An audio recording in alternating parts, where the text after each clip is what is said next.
Daniel వద్దు, వాడు మాకు ప్రాణాలతో కావాలి. ముందు వీల్నామా తీసుకో, అది మనకు ముఖ్యం.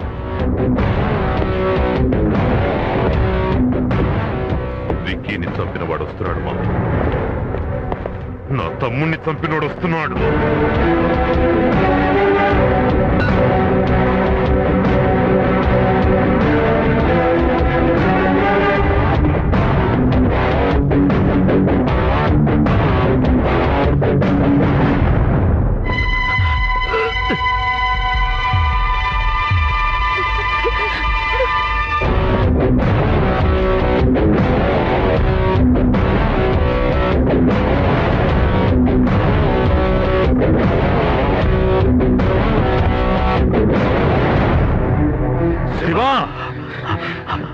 అది రాజశేఖర్ వీలునామా, అది ఇవ్వకు.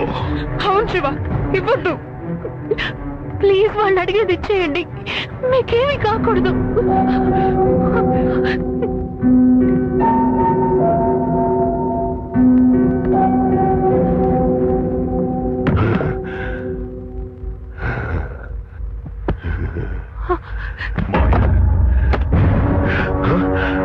ఇందులో ఏమీ లేవు. లోపల వీరునామా ఉంటే మమ్మల్ని బయటికి పంపిస్తామన్న నమ్మకంతో వస్తానా? మన గొడవల మధ్య వీళ్ళొద్దు, బయటికి పంపించేయి.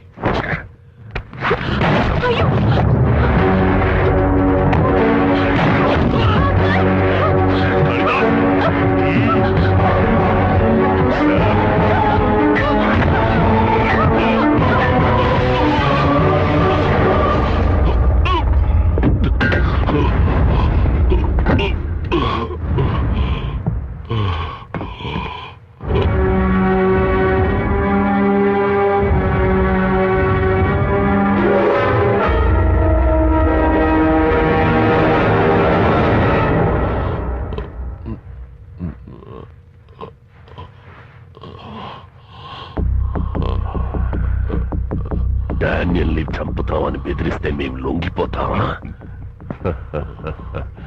పిచ్చోడా, పట్టి కింద పలుగురాయిలా ఉండేవాడు పోయాడు. ఇకపై జరగబోయేది మా ఇద్దరికే తెలుసు. శామ్, నీ అత్యాస వల్ల విక్కీ చనిపోయాడు. నీకు అదే గతి పట్టేలా చేశా. ఏం వీరంగం వేశావా? అందరిది ఒక రూట్ అయితే వీడిది మాత్రం వేరే రూట్ మావయ్య. శామ్, నాన్నగారి నిజమైన వారసు. వీడు దారికి రాడు మావయ్య, వీడు దారికి రాడు. ఎవ్వరు చెప్పినా వినడు. వీడికి కరెక్ట్ అనిపిస్తే అది తప్పైనా కరెక్ట్ గా చేస్తాడు. పంపించేద్దాం మావయ్య, పంపించేద్దాం. రూపురేఖలు, గుణం రాజశేఖరవే వచ్చాయి కదా, అందుకే చావు కూడా రాజశేఖర్కి వచ్చినట్టే ఉండాలి. అర్థం కాలేదా? ఏంటి చూస్తున్నావు? ఏంటి చూస్తున్నావు? నువ్వు అనుకున్నట్టుగా మన నాన్న కాదు, మీ నాన్న సహజంగా చావలేదు.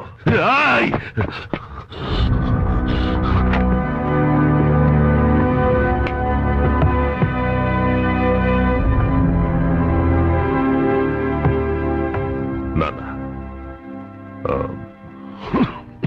విక్కీ నేను కలిసి కొత్తగా ఒక బిజినెస్ స్టార్ట్ చేద్దాం అనుకుంటున్నాను.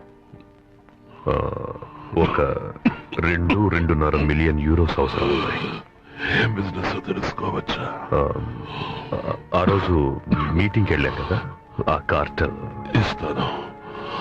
నువ్వు 10 మిలియన్ యూరోలు అడిగినా ఇస్తాను. థ్యాంక్స్ నాన్న. తొందరపడకు శామ్. నువ్వు చేసే బిజినెస్ న్యాయబద్ధమైందిగా ఉండాలి. అది మీ ముగ్గురు కలిసి చేసేదిగా ఉండాలి.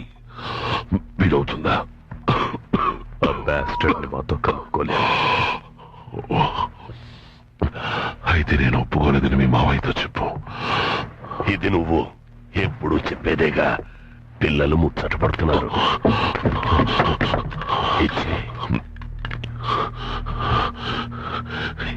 ఇది నేను కష్టపడి సంపాదించింది. ఇవ్వను. మీరు చేసేది పాపం. నువ్వు వయసులో ఉన్నప్పుడు పాపం చేసినట్టే వాళ్ళు వయసులో ఉన్నప్పుడు చేస్తున్నారు. ఇప్పుడు మీరు బాధపడుతున్నట్టే నీ వయసు వచ్చాక మేము బాధపడతాం. డబ్బిచ్చే బావా, ఇవ్వు. అది నా ప్రాణం పోయాకే జరుగుతుంది. అలాగే జరగని. ఆ!